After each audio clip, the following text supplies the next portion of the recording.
All good things must come to an end, och då är det min plågsamma plikt att avbryta det trivsamma sorlet, och vi rör oss in på museidagarnas sista föreläsning. Och jag hälsar Kimberly Nicholas välkommen upp på scenen. Kimberly kommer hålla sin föreläsning på engelska, men eftersom du pratar alldeles utmärkt svenska också så kör jag introduktionen på svenska, tänker jag. Kimberly jobbar på Centrum för hållbarhetsstudier på Lunds Universitet med fokus på att bidra till ett nollutsläppssamhälle. Och du är tydlig med att du förväntar dig att du ska få leva i det nollutsläppssamhället. Så att du har höga krav på oss andra. Det tycker jag är bra. Kimberly intresserar sig för hur mänskligheten kan använda naturresurser för att skapa ett gott liv till alla som bor på jorden idag och samtidigt lämna en levande planet till framtida generationer. Och sen beskriver du hur du brinner för att kommunicera forskning. Du är också noga med att lyfta fram att du lär dig väldigt mycket kontakten med din publik och att den varierar sig. Och det tycker jag låter väldigt mycket som ett museum. A one-person museum. No, not quite. Och du har också sparat undan 10 minuter till frågor, så förbered för det. Tack. Thank you so much. Thank you for having me here. I really am enjoying getting to know you in the museum world and find it super interesting and rewarding. So I hope we can find more points of shared interest. I'm going to talk today about how to be human in a warming world. And I'll tell you a little bit about where I come from. This is the view from my parents' vineyard. It's about an hour north of San Francisco in California. My PhD was studying the impacts of climate change on the wine industry, both the possibilities and the limitations to adapt to climate change. And at that time, I finished in 2009. So in that time, climate change to me actually still felt kind of theoretical and far away. And maybe some of you still feel that. You know that it's real, it's happening, but it hasn't perhaps touched your daily life yet in ways that you recognize. For me, it's become impossible to live on Earth without being aware in many ways every day that we are living in a time of dangerous climate change already.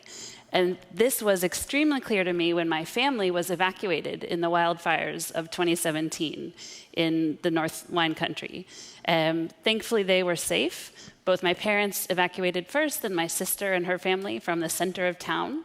We were worried that actually the town itself, including a historical museum, were in danger of being burned down. So the artifacts were evacuated from this museum that I grew up going to protect it from the fire.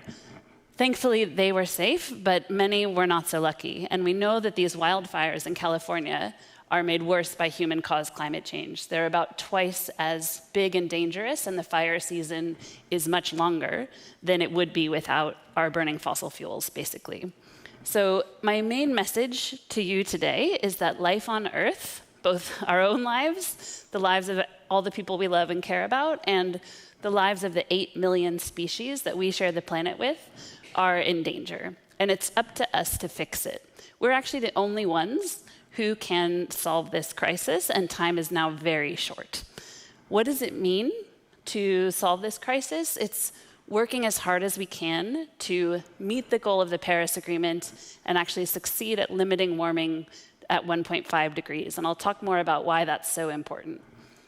It also means that we stop harming nature, we stop destroying nature, and start to actually restore and regenerate nature and protect the biodiversity and the life that we share the planet with. And as we're doing this, we need to do it in ways that center human well-being, that put our rights, as Henry was saying, and our duties and our priorities at the center of everything we do. So I'm going to talk today about facts, feelings, and action. I'm an expert in the facts and in the action. Those are very evidence-based.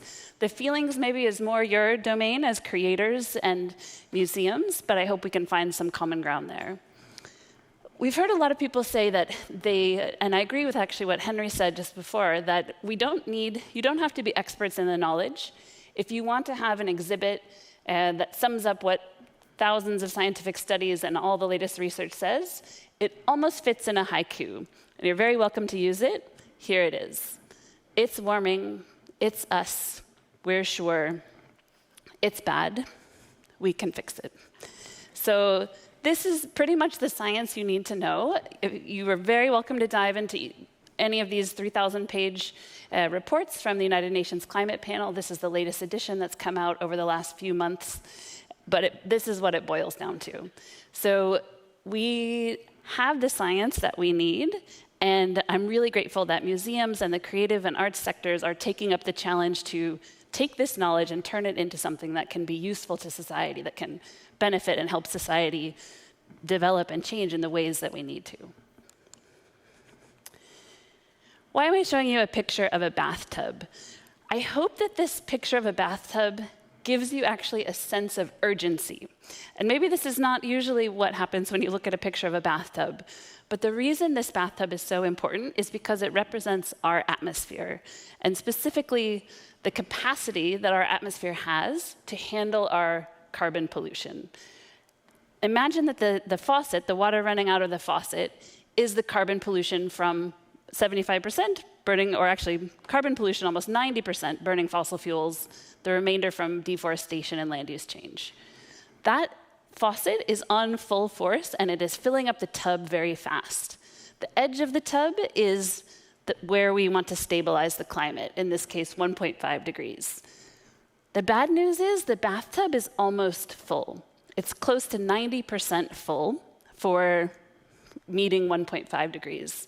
We have 86 months left at current rates of the faucet, the emissions that we're having, before we will meet the 1.5 degrees and start to go over it.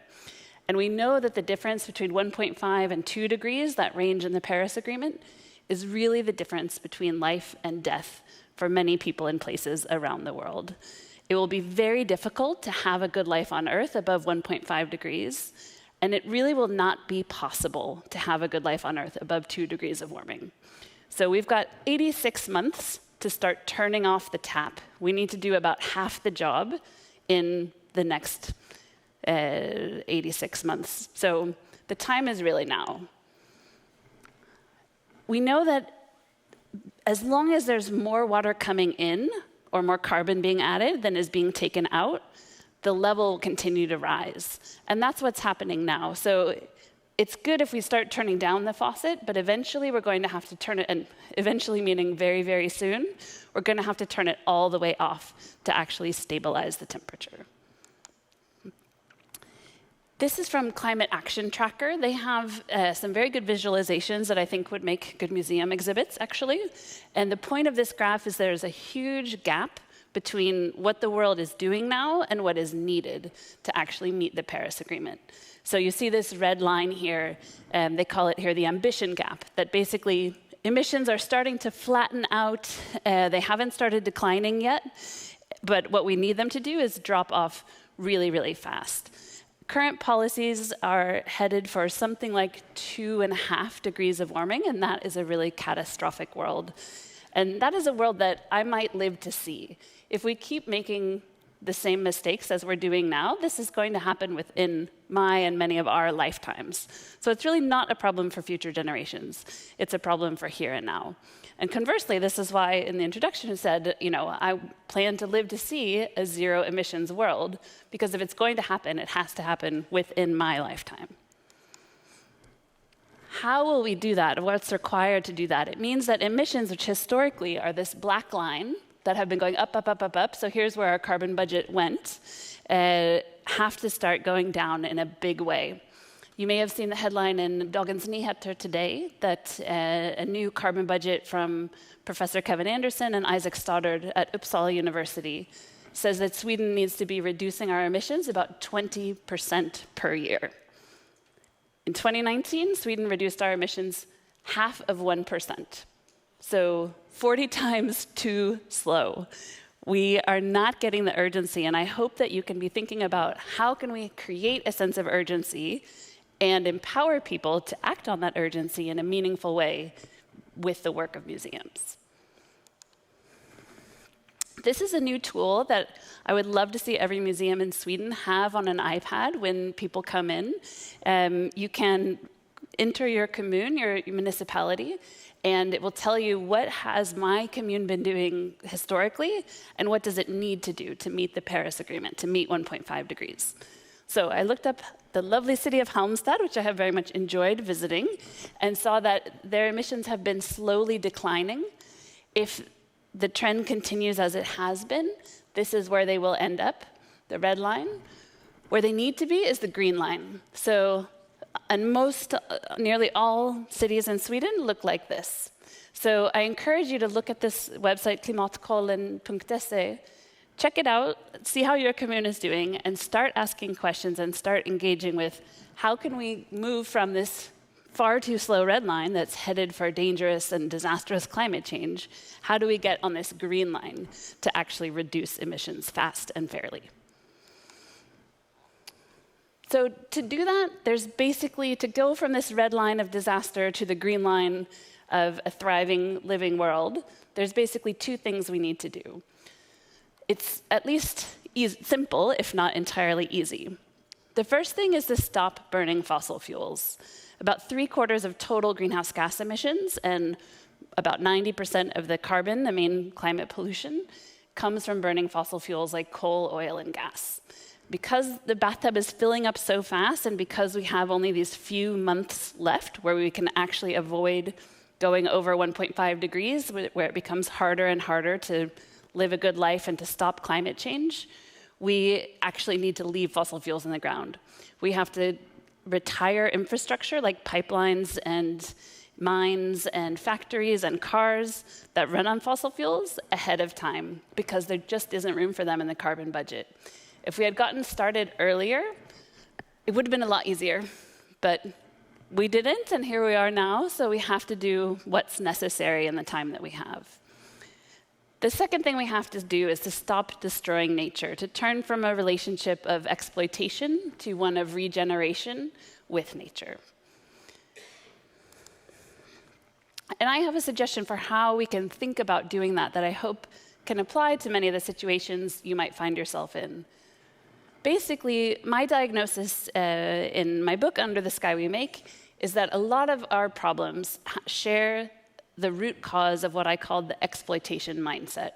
And that's based on the mistaken idea that some people are superior to other people. It fails to recognize everyone's equal value and rights.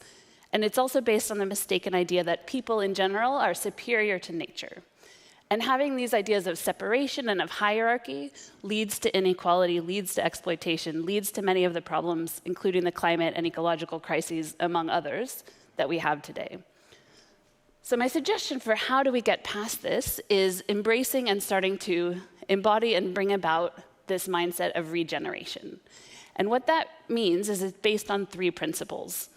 First, we have to put care and protection and restoration and well-being and health of both people and nature at the center of everything we do. That is really what it's all about. Those relationships, the health and well-being of people and living ecosystems is what we're here for on Earth, and it's what we need to prioritize. Secondly, we have to stop harm at its source. And this is really about getting to the root cause of problems.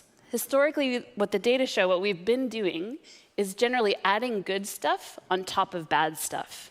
So for example, adding renewable energy, which is great, but not shutting down fossil fuels. And if we don't actually turn off the tap and stop burning fossil fuels, we're still having the same rate of filling the bathtub and about to overspill our carbon budget. So we have to get to the root cause of problems and fix them as completely as possible.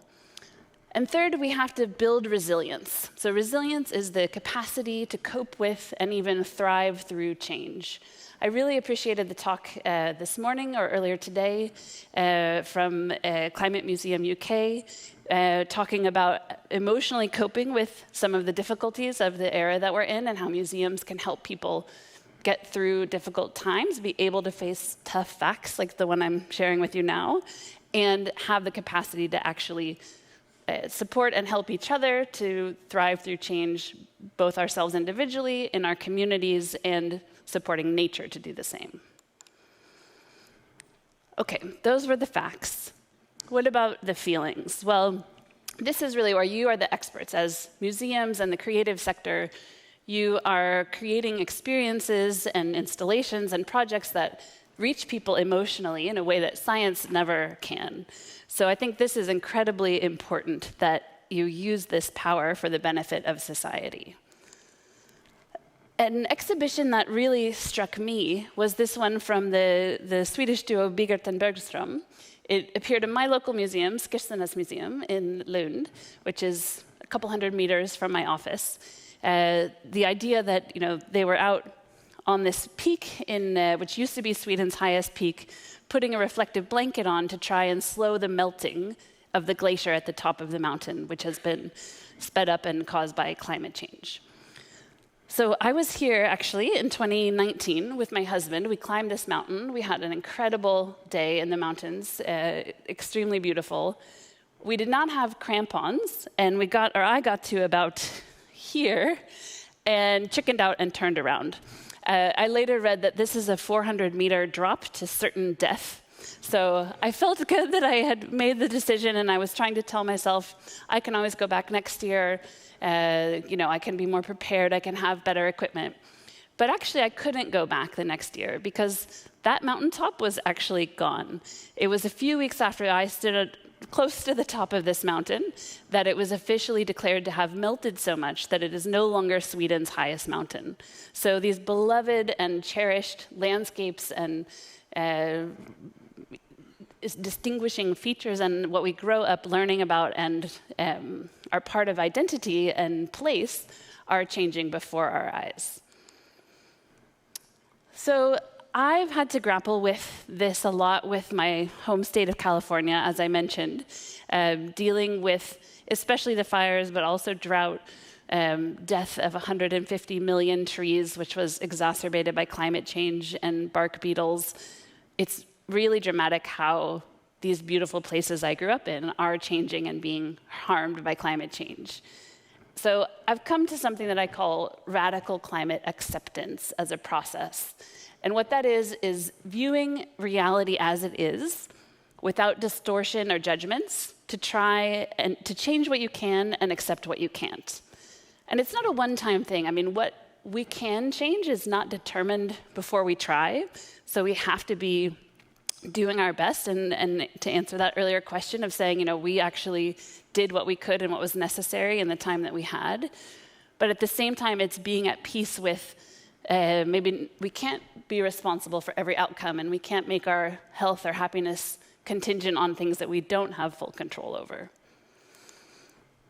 So I've seen this happen in 5 stages that maybe you might relate to. The first is ignorance.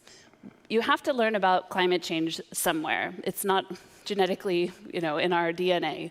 It has to come from maybe a museum exhibit, from a teacher, from a book.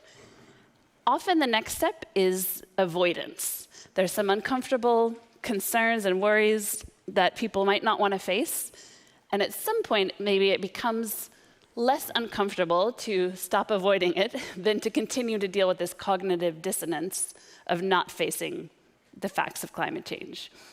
Many people, when they do that, fall into this third stage of doom. This is if you've ever stayed up too late Googling, climate change, is it too late? Is it all over? Can I do anything? Going down a very dark internet rabbit hole, which can be very easy to do. The good news is that doom is not the end. But the bad news is that to get out of doom, what you have to do is actually go through the 4th stage, which is all the feels. That's actually creating space and time to sit with and cope with these difficult feelings of anger at the injustice of climate change, grief at some of the places and people who are being harmed or lost to climate change, but also compassion, community, connection, creativity, all the feelings that climate change can spark in us, because those feelings have an important message for us. They're what helps us find our climate purpose. And that's where our values and our actions are aligned. We're doing what we can with the skills and the talents and communities that we have to help move things in the right direction. And that feels really good. Okay, we've had the facts, we've had the feelings. Now let's talk about what can we do. A few months ago, with some colleagues, we published a paper identifying 5 roles for climate action. And I hope that some of these resonate both for you here in this room, for your work in museums, and in thinking about your visitors and the communities that you're a part of. Because change has to start somewhere. And one thing I hear all the time, and I have heard it many times here today, is I'm somewhere where not everyone wants to change. I can't make change happen. It needs to be my boss. It needs to come from the top. It needs to be our funders. It needs to be someone else. And I have to tell you, that is not what the data say. That's not what the evidence says is how change happens. Change happens from starting usually with one person and building and snowballing into a community that helps tip a whole system. So it's not a waterfall. It doesn't have to come from the top. We as individuals, especially, I think many of us in this room are in this group that we wrote our paper about. We're actually the top 10% of the richest people on Earth. So if you earn over 27,000 Swedish kronor per month, you're in that group. And that's the majority of Swedes are actually in that group. So we have an incredible power by virtue of living where we do, having the opportunities that we do, to make a huge, both local and also even global difference. This study, if you're interested, I was happy that it actually got picked up by the film Don't Look Up and helped form one basis of their climate action platform. So they had better graphic design than we did as scientists, but our 5 roles of consumer, investor, role model, how we work professionally and in organizations and as citizens got translated into the actions that they recommended. So they actually did a quite good job as a cultural institution of looking to the science and translating it in an accessible way. I've also written about it elsewhere if you're interested in this particulars, but I'll give you the takeaways here. So let's start about our role as consumers. This is maybe what most people think of when they think of climate change, and it is very important, and I'll show you why in a minute. But it's also important that it's one of many roles. It's not the only role, and our responsibility, our duties and opportunities don't start and stop with us as consumers. So feel free to pick whichever role resonates for you the most and start there. The role we have as consumers is important because of how unequal the world is, basically. Most emissions come from countries like Sweden and people like myself and those of us in this room. So if you look globally, you see that about 1 billion people live in extreme poverty. Their emissions are extremely low, and they actually need to increase their consumption to meet their basic material needs for food and shelter and clothing, which they have every right to do. So it's not this group that can or should reduce emissions. Most people on Earth live in what's called the global middle class. This is represented here by what's called level 2, which includes about 3 billion people. That's the average in India. Or China, which is at level 3, which is about 2 billion people. And again, their emissions are, in the case of India, actually below the sustainable budget at the moment. So it's not poor people who need to reduce emissions. But then you get to about 1 billion people who live at that level I mentioned, earning over $38,000 or a year or 27,000 kronor per month. And we have a lot of scope to reduce emissions. This is another way of saying the same thing. If you look at population, about 50% of the world lives a very low impact lifestyle, and it's certainly not people in that group who need to change. But about the top 1% live a very high impact lifestyle. That's above $109,000 per year. The next 9%, this group I've been talking about together, the top 10%, are also many times over the sustainable budget. So it's important that we recognize when we're talking about consumption or carbon footprints, it's really directed at a relatively small group globally, but for us in that group, it is essential that we reduce overconsumption. Here's why. These are data for Europe, household data for Europe. The red line across the bottom is the sustainable carbon budget that we need to be at already in 2030 which is not far away, 7.5 years away. And you see that those of us who are in this top income bracket are somewhere between 10 and 22 times over the sustainable limit. So addressing overconsumption is necessary in addition to making system changes that make it possible for everyone to have fossil-free mobility, healthcare, housing, all of our needs.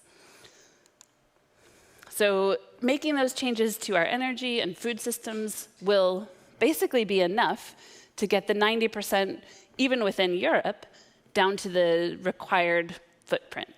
But we can't address overconsumption through technological changes alone. And when you look at what is in this high footprint of these high consuming individuals, mobility is number one. Flying, which is the purple bar, is by far the largest. So if you fly, that is almost certainly the biggest part of your carbon footprint. Next is driving, that's the pink bar. So going car, flight, and meat-free are the climate actions that we identified as the highest impact overall. And that's what you see here. So what does that look like? I think it would be great if museums in their restaurants and food service followed this planetary, follow this planetary health diet. And that would mean that your plates would look like this, about half covered with fruits and vegetables, then whole grains, mostly plant-source protein. If you include meat and meat products, they're this small red and blue slices here. So they're accents or highlights. They're at some meals, but certainly not at every meal, and within the limits that you can see here. This is what's calculated to be a healthy and sustainable diet that the planet can afford to provide for everyone. Okay, let's talk about as investors, what can we do there? We might not all be, Warren Buffett or have huge investments, but many of us probably have pensions. We probably all have banks. Unfortunately, the large banks, even now, 7 years almost after the Paris Agreement, are continuing to finance fossil fuels. They're building pipelines, they're expanding infrastructure, and we know that that's incompatible with climate science. We cannot meet the goals of the Paris Agreement and stabilize the climate if we keep expanding fossil fuels. So several years ago, I broke up with my big bank, which was Nordea. Nordea last year still invested $1 billion in fossil fuel infrastructure. So they have had more than enough time to make the changes, and I think it's time to stop working with the companies that are actively continuing and enabling and worsening the climate crisis. So I switched to a Sparbanken.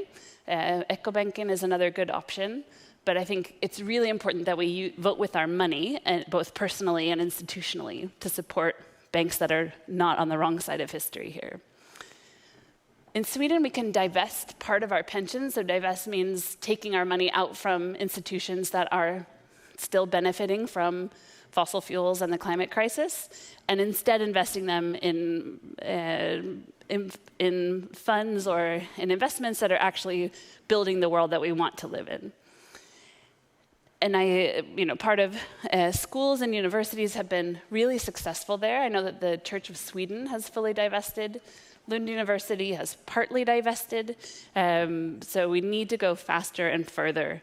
Another option is to think about not just having our money, not letting our money do something bad, but how can we actively do good with our money? And opportunities to invest in and even donate to and support nonprofits and organizations that are working for system change. Role model is a really important one, especially I think for museums. This is where I think the role that you play in culture is so essential. I was really thrilled to be a small part of a museum exhibit called Carbon Ruins that has traveled around Sweden, and what I did there was I donated my expired frequent flyer card. So I used to be a frequent flyer. In 2010, I took 15 round-trip flights. I was definitely in this 1% of the population who causes half of the emissions from flying. So at the time, I really hadn't put the pieces together, but eventually, I was at a conference like this except a climate-focused conference, and realized that at this international conference, I had flown there, and most of my colleagues had also flown there. But then we were sitting in a room like this, listening to presentations about how bad and how serious climate change was, how urgently we needed to change our energy and food systems to stabilize the climate. And yet it felt to me like I was a doctor in a conference of doctors puffing on cigarettes and telling our patients to quit. So finally, the cognitive dissonance and the avoidance caught up with me, and I was inspired by my friend Charlie to stop flying within Europe. That was in 2012. So I think doing what we can in flying and reducing as much as we can, there's a lot of good guidance out there, both personally for leisure and also professionally at work, how to go about reducing our flying. That's a very high impact action to role model. Reducing driving as much as possible. These are, again, translating these individual to starting to scale up action. So how can you as museums encourage people to reach you accessibly? It's probably a very large part of your carbon footprint, the travel that people do to come to visit you. So how can you be more accessible to people who are local, make digital opportunities for people not to have to travel to experience what you have to offer? Plant-based meals are a really big one, and I would love to see that in museum cafeterias. And also how you, for an individual, social media might be a big platform where we kind of show what we value and are living with as our top priorities. But certainly museums have so many opportunities with creativity.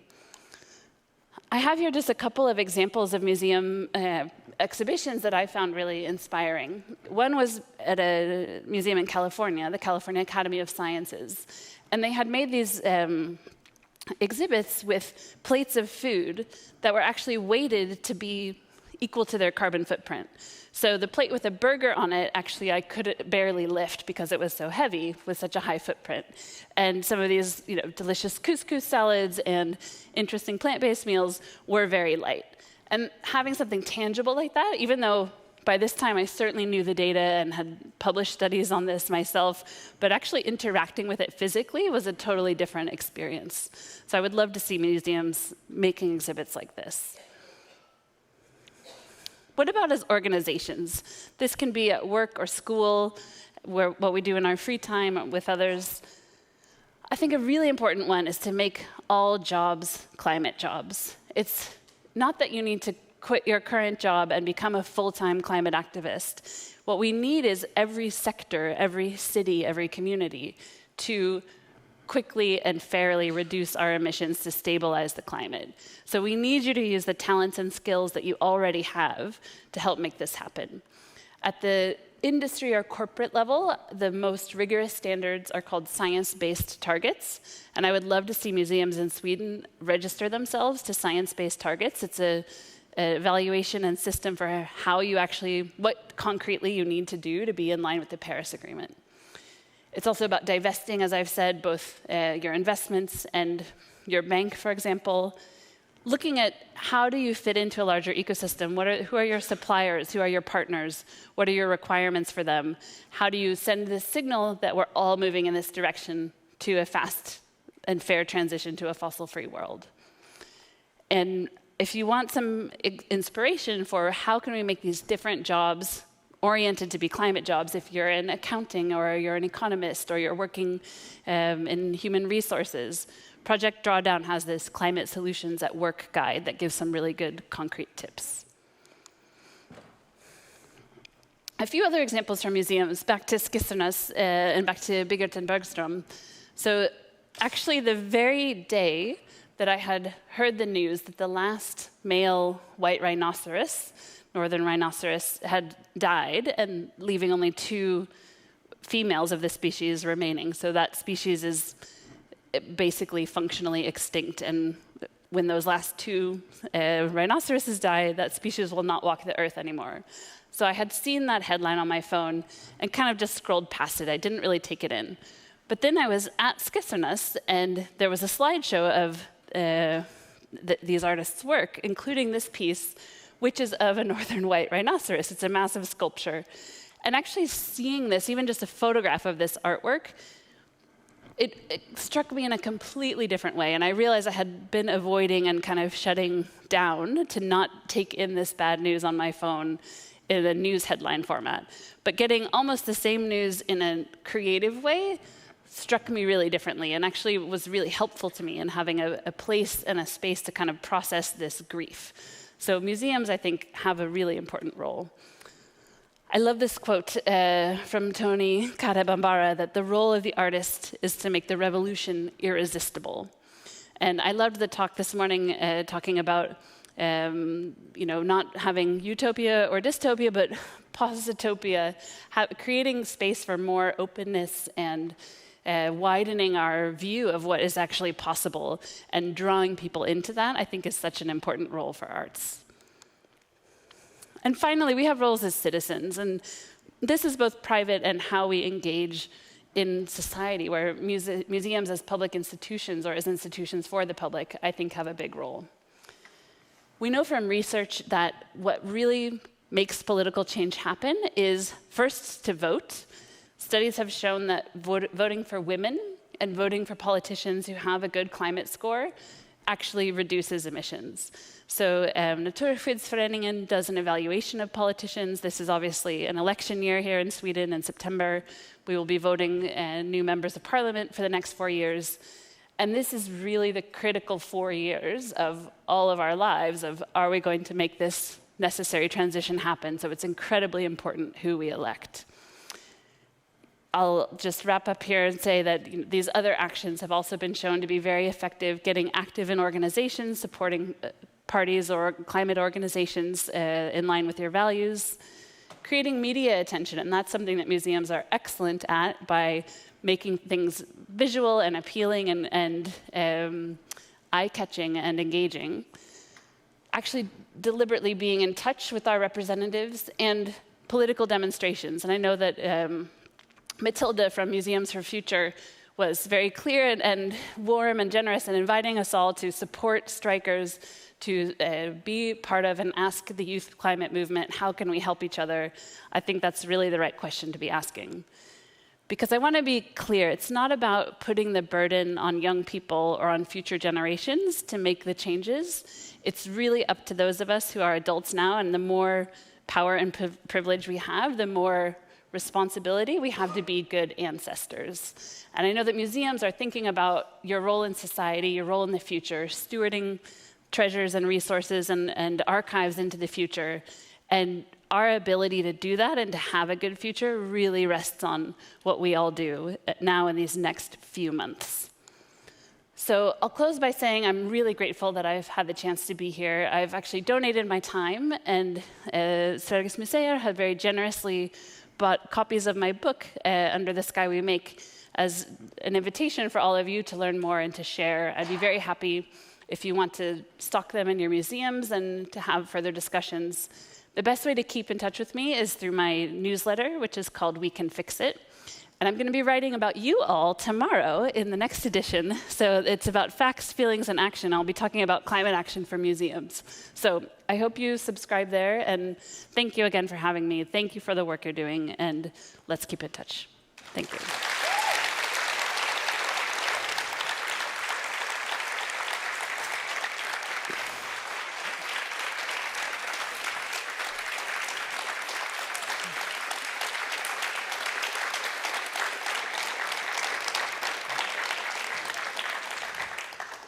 That was a very long and warm applaud.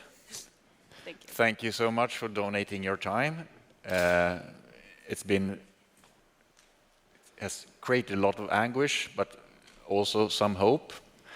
I think it was quite effective what you showed in the end with the rhinoceros. I have an idea about an emotional armor that we are carrying, and it really reflects a lot of facts that just bounce on this emotional armor, but then sometimes we ignore it. We have a feeling that makes a small splinter in that armor, and then the facts can sip in there. And I think that museums can awaken those kind of emotions that will sip in under our emotional armor, and I think that could be one of our roles. I would like to see if there are any questions, either arms getting up here or from the digital platform. Have we got any hands coming up? While you are thinking, I think just a whole lot of this will be about motivation. You are out giving lectures, and what would you say are your experiences of the best motivator to create change? I think the best motivation is understanding what motivates people already. So it's not about creating motivation, because we know that the most effective motivation is intrinsic motivation. So it's what you already think is important, that is in line with your core values. Because when we act in line with our core values, we feel good, it gives us positive energy, it keeps us going.